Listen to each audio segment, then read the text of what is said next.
investigator in any of my parapsychology and paranormal investigations. Okay, so this evening I'm going to discuss an interaction with energy regards to a home cleansing, smudging, different things, trying to get rid of energy that's disturbing the owners or becoming a problem, basically. So this is one of my cases that stands out with me more. I'm trying to sort of discuss some of them that were most memorable ones. And this was back in 2014 when I was living in Michigan. I had a friend of mine who obviously knew who I was and what I did, and asked me to, speak with one of his friends who was actually dealing with an issue with energy. Apparently interactive energy. So again, there's usually, I like to do a bit of an evaluation first. I like to know what's going on in people's lives. I like to know if there's issues in the home and things like this. I'm pulling apart because apparently the energy was so interactive that stepfather had a heart attack, and things like this. There's a lot of issues going on, physicality with the people, like physically happening to people. So, and that's not a good sign. But that could usually be through fear, and that's not necessarily energy. It could just be the accumulation of fear and stress and worry and things like this that can make you ill anyway. So, but she really believed that the house was like possessed and things like this. So I don't like to give that too much credence, but so I like to just sort of do a walkthrough, see what's going on first. Once I'm connecting to that client, I'm already connecting to the energy that's around her. So I tend to get an idea of, is this something that the person's doing or the person's involved in? I mean, I'm going to get a lot of information before I even go to the house anyway. And I didn't feel like I was pulling off anything from the client at that moment in time. It's just, it's strange enough, there was like, I felt like by the time I got to the home, I was immediately very aware of trickster energy, which is interesting. I'll probably do a video at some point called on trickster energy, and that is really annoying fucking energy. But it's like dealing with a manipulative person. Well, that's no different to energy on that side either. They can be just as manipulative and just tricksters. They're also, yeah, it's just, you gotta be, it's weird. I always know when I'm dealing with trickster energy. I get the sense straight away, like, oh God, here we go, one of those. So that's usually when I'm closer to the energy. At the home, when I finally got to the home to do the home cleansing and everything, as soon as I got to the front gate, it was like, I got this really strong sensation of trickster energy. And I also, before I even got into the house, I knew I was dealing with at least 3 energies inside the house. So it was like, okay, this is going to be an interesting one. Thank God I've been accumulating lots of energy the day before. So I get into the house, I do the walkthrough. Obviously, I walk through the kitchen. As soon as I enter the lounge, I'm like, ugh. Like, okay, there was definitely like, it was like relative energy, like relatives that passed over. So that was like lingering. And there was a really negative male, like two male negative energies that were related. Now they didn't tell me anything because I said to I don't like to know anything. And just the only thing that I needed to know is like, what's happening? What do you think's happening? That sort of thing. I can usually get a better idea of the rest when I do what I do. But I didn't know anything about her family or anything like that. And as soon as I connected to the energies and my clairaudience was really strong, I just felt like these are male relatives. Like there was like an uncle or like a father figure, but then there was like maybe like a father figure and then an uncle, I believe. But there was definitely abuse. But then I was walking through into the kitchen, and I just felt like somebody did not want me to go in the kitchen, but I kept looking up at the ceiling. But like, you got the doorway as you go to the kitchen, and I kept looking up at the ceiling, but there's nothing there apart from the ceiling, but there was something going on. And I remember thinking, okay, what is weird? But I didn't focus too much. I just sort of made a note, like I was making my notes, like there's something going on with that right there, that spot. I couldn't stop looking at it.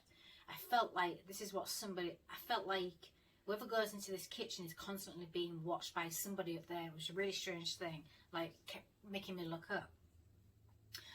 And then as I turned around from the kitchen, across the hall was the bedroom, the master bedroom. And as soon as I got into that doorway, I just felt like somebody, okay, I couldn't breathe. Like now my clairsentience was kicking in. So I was starting to feel like I was having a fucking heart attack. And I remember, my chest was like, I couldn't breathe. And I remember saying, somebody, again, I didn't know anything about, and everything I found out was after the fact, even to the stepfather having a heart attack. I just felt like, well, okay, maybe that was a lot of stress and fear, but walking into that, I just felt like I was reliving this I didn't realise the spot I was feeling this was the very spot that this stepfather had a heart attack weeks earlier. And I didn't know that, and I just felt like, I couldn't like breathe, and it was really horrible. So I pulled myself away out of that that doorway. I'm like, I can breathe again. Wow, that was very strange. But it was like, don't go in the bedroom. Obviously, I didn't want to go anywhere. I didn't even want to go back into the bedroom because there was just something, like there was energy just stopping me, like, don't go in there. It was really weird. And then, like I said, I went back into the lounge. And then I was interacting and connecting with an energy that was, I could hear her saying, ask them about the Ouija board. Ask them about the Ouija board. But like, and now I'm okay, well, okay, interesting. So I remember looking at the ladies and going, so something about Ouija board, what's with the Ouija board? And they both looked at each other like, what the fuck? And they said, how do you know about the Ouija board? And I went, well, apparently there's a female energy telling me to ask you guys about the Ouija board. So now let's get one thing, let's just understand Ouija boards. Right. Ouija boards are not the gateway to hell. That's a folly. Stop. That's fake. No. Ouija boards are actually a board game. They're just like, they're just a tool, a communication tool. You can use the board as a communication tool. It's just a tool that you can use to communicate with energy. It's just like tarot cards, or it's just like, you can use anything. There's so many different things you can, but that's actually just a board game, believe it or not. It's the beliefs behind it, the conditioning, the fear mongering behind it. Like whenever you think about a Ouija board, it's like, oh my God, we're communicating with the dead. Well, that's energy. Death is energy. You can communicate. I could just sit here and go, I can sit here with this pen, right? And I can just focus and focus and focus, and then just focus on this pen, and then pull any, like, my intention is to bring energy to this pen, and then all of a sudden I'm going to start interacting with energy, right? Because I'm going to go into that zone, that meditated state. I'm going to tap into my abilities like Claire, and then I'm going to like, but there's nothing, the pen is not dangerous, the pen is not the gateway to, it's just a tool. It's the only simple way I can sort of, but then again, automatic writing, so let's just say I'm going to like zone out and go into my little meditated state and go, which is what I do when I do cold cases, like, oh, okay, I'm tapping into energy, connecting, and I'll just start writing, like, clairaudience will kick in, I'll feel, I'll see, I'll hear, and then I'll just be writing. So again, the pen is just a tool, the paper is just a tool, the Ouija board is just a tool, tarot cards are just a tool. Nothing is a gateway to anything, nothing is a gateway to hell, unless you believe in hell. Now, can you imagine, like, what if you didn't believe in hell, right? How can you be working on a gateway to hell when you don't believe in hell. It just makes it's nonsensical, because it's conditioned. It's BS. It's because you believe in something you've been told, which is not probably even true anyway. But a Ouija board is just like actually a game board, but it's used as a communication tool. That's all. So that's pretty much what a Ouija board is. Now, depending on who you communicate with, right? And you want to start communicating with the dead energy, you got to be careful who you're communicating with. You've got to, it's you're the one that puts the intention behind what you're wanting and asking for. If you're putting the intention out there to ask for demons or anything like that, just be careful what your intentions are. I mean, why anybody in the right mind would be wanting to communicate with demons or anything like that is beyond me. But I feel like this is what the energy was telling me, like the basically they were communicating with energy. So immediately they looked at, like I said, they were a bit shocked, like, how does she know? Oh, fuck, what the hell? One of those. And I said, well, there's no point in trying to hide anything from me, because you can hide as much as you want, but I'm going to get it from energy, so you may as well just be honest. Because that way I just know if I'm going to be wasting my energy or not. And they said, well, yeah, we found a Ouija board about 2 weeks earlier, and we've just been like, having a go, playing on it. I went, okay, that's okay, there's nothing wrong with that. Is there anybody specifically you called in? Well, we were just trying to connect with like loved ones. I'm like, yeah, you got like a father here and an uncle. And they're like, oh my God. And they were like, well, can you get rid of it? I went, no, because you've invited it in. The moment, this is why you got to be careful, regardless of what tool you're using, whether you're using a Ouija board, anything, it doesn't even matter. When you're calling energy in and you're putting an intention of what you want, whatever you're calling in, you're inviting it in. It's not just coming in like, like intruding, right? No, that's very rare. I mean, it can happen, but that's still rare. Usually if something just appears, like if somebody was to come into, if an energy was going to come into my home, I'd be like, who the fuck are you? Hello? I didn't invite you in, get out. And it'll leave. Because it's not invited. There's a line. There's like universal laws and lines that even energy can't cross. But if I was to go, oh yeah, I'll come in. Yeah, you come in too, and bring whatever it's going to come in. Because I've invited it in. Now, if you don't know how to get rid of it, then you're kind of in the shit street. This is where you can make problems for yourself. So if you don't understand what you're dealing with, don't mess around with it. Don't be calling energy and don't be interacting with stuff if you don't understand. Because if you're going to get freaked out, it's too late after the fact. And then you're probably going to have to call people like me in and go, hey, can you help me? It's not leaving. Okay, well, did you invite it in? Yeah, we just wanted to like interact and connect. Okay, well, then you need to ask it to leave then. It might not leave straight away, but, because you invited it in. But then be careful what you're inviting in. Because if you don't know what you're inviting in, you don't know what you're messing with, you don't know what you're going to be dealing with. And you might be dealing with something that even I can't get rid of, or even a priest can't get rid of. You see what I'm saying? So just to be very careful. And it's weird what people will tamper with, or get involved with, or try, and then, oh, I don't like it anymore, God, I want it to leave. And it's like, well, no, once you've said, I'm not saying it's to the gates of hell or anything like that, but what I'm saying is, when you be careful what you're asking for and what you're wishing for, because you might just get it and you might not like it.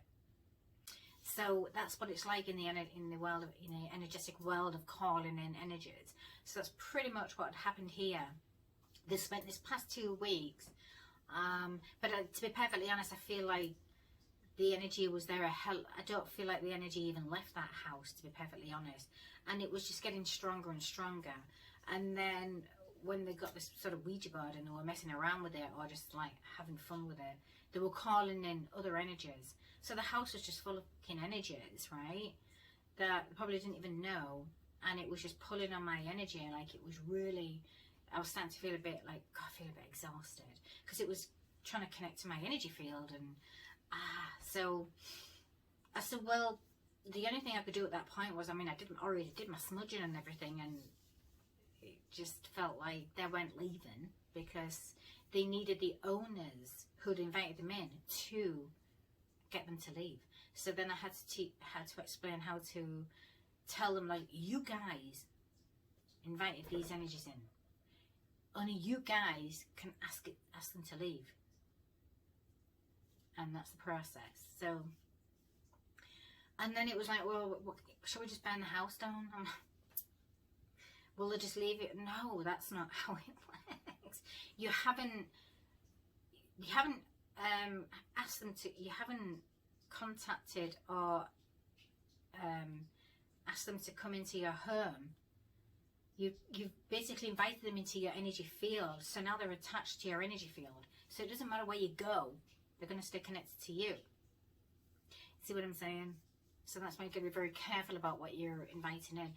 When I'm always talking about what people sense at people's energy fields, you don't do it ever, because it's a very similar principle to that. You don't send anything to anybody's energy field, good or bad, without their permission. Just like you've got to be careful what you're inviting into your energy field. It's the same principle. Unless you know what you're dealing with, or what you're inviting in, or then you've got to be very careful, because once it's in, it's hard to get rid of it. So that was my most memorable. I mean, I remember. God, it was weird because I remember hearing, I mean, we had obviously the dictaphone and everything, the tape recorder going on and everything, background recording, the voice recording and stuff like this. And even on the cassette, it was saying, you could hear the energy saying, leave, we don't want you here. But I didn't even know that. They were already recording. I didn't even know these women were recording the session either, which I thought was quite rude, because they didn't get my permission. But regardless, it don't matter, because I'm already interacting with the energy anyway, and I already heard the male energy going, get out, and I'm like, no. Like, get out, we don't want you here. And I'm like, I don't give a fuck, you didn't invite me here. The owners, so you see what I'm saying? Like, that's real self-possession. I'm not going anywhere until the owners of the home tell me to leave, and the energy didn't like that. But that's normal when I do what I do. But yeah, you've got to be very careful when you're so when you're dealing with like Ouija boards and things like this. Again, it's just a game board. It's only the intention you put behind everything that you do is what will manifest. So be careful what you're trying to manifest. Know and understand what you're trying to manifest, and who you're communicating with. So.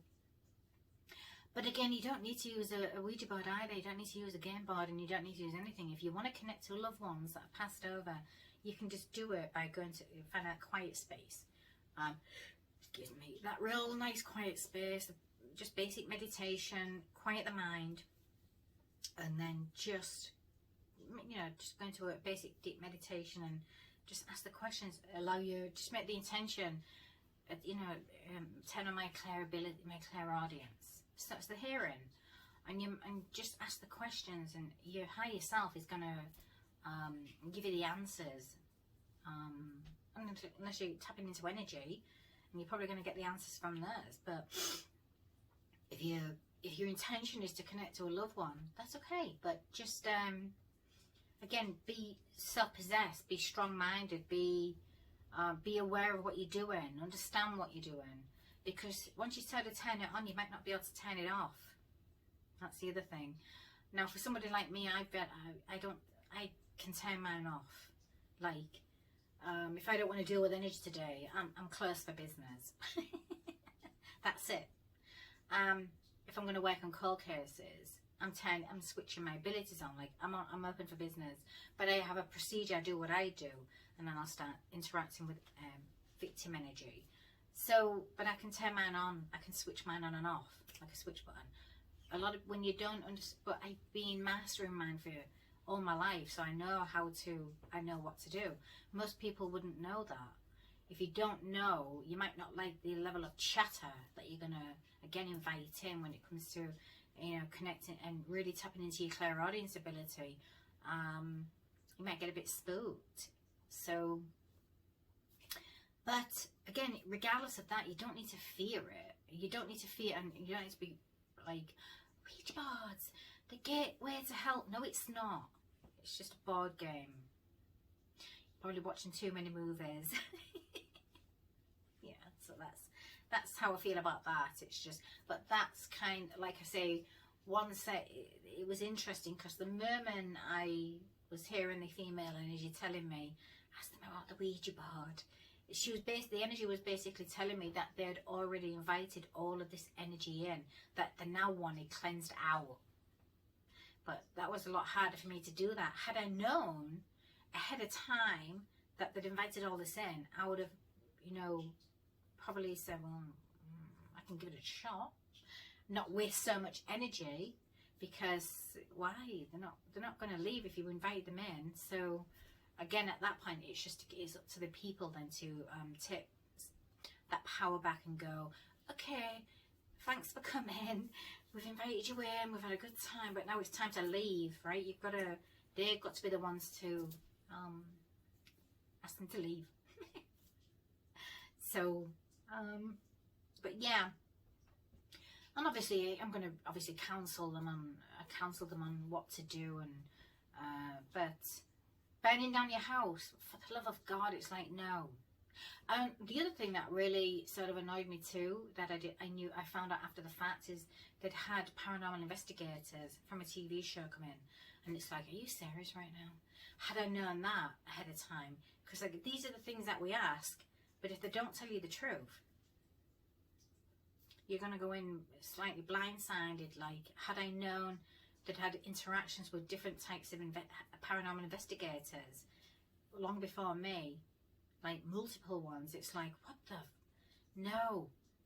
I would have probably just said no, I want to be even wasting my time and gone, because you don't know what, you know, what's the best way. It's one thing to sort of like do what I do, but it's another thing. There's usually many reasons as to why you're bringing in paranormal investigators. There's usually an attention issue going on too. And why do you keep communicating with energy if you don't want it? You know, if you're afraid of it, why are you calling it in? If you don't like it, why are you interacting with it? Because it becomes your responsibility then. And that's the other thing. After the fact, after everything, you know, once we couldn't completely get rid of it, they didn't want to take responsibility for the fact that they were the ones that brought the energy in the first place. And it was just, yeah, it was very, and that's why the female energy was saying, they're doing this all the time. That's what they do. So, like, basically, in the nicest possible way, the energy was sort of warning me, don't waste any more energy. You're just wasting your time. That's really sad. But yeah, I mean, but it was a learning curve though. I mean, did I learn a lot from it? Absolutely. Everything I did back then with this particular harm cleansing is the complete opposite to what I would do now, obviously, as a parapsychologist and a paranormal investigator. I would never do that now. That would be like the complete opposite. But you know, we live and learn. We learn this is how we learn, and this is how we learn not what to do and what not to do, and what we should do and what we could do, and why. So there's all that going on. You know, there's, you know, trial and errors. So, but I do believe those people are still living there, and I'm hoping like by now it's been years now, so those little girls will be probably at college now, and I'm hoping they're doing really well in life. But I remember the little girl, she would like talk to me like when she'd visit a friend, and she'd come and visit me, and she'd tell me like, I've been talking to my grandfather, and I'm like, oh, what have you been talking about? And she'd be telling me, oh yeah, and I'm like, oh God, okay, where's your grandfather now? Oh, he died. I'm like, okay, oh, interesting. So, but normal conversations for children, they're no different. They don't see an energy, spirit, and go, oh my God, you're a ghost or an energy or a spirit, because they look human. They look just like us. and they don't know they're interacting with somebody that's not quite there. It's because they're so susceptible to the different dimensions that they're so open. And some children are and some children aren't. It's just the way it is. But yeah, this little girl, she reminded me actually when she was, I believe she was 4 years old, or when I was 4, 5, 6 and 7, I was very interactive with energy. So it just reminded me, she reminded me of me, like, okay, I feel like I'm dealing with a childhood memory, you know, I feel like I'm having visuals of memories of my childhood here, but apparently normal. So, but this is, I guess, the concepts of the messages. Have at it. Interact with energy. If you understand what you're doing, you can't be afraid, you can't be fearful. You're gonna have to go into, if you're gonna go into this field and you're gonna interact with energy, or the death of loved ones and things like this, you need to be self-possessed, absolutely. But remember, once you call it in, you might not be able to close it straight off. That is actually a process, so just be aware of that too. So yes, I'm going to leave that one there, but again, that was my memorable energy cleansing of a home, and that just exhausted me for about 48 hours.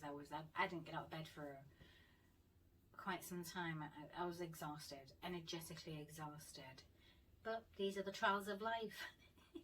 So I will see you all again very soon for another video of some experiences I've dealt with in the realm of paranormal and all that beautiful stuff.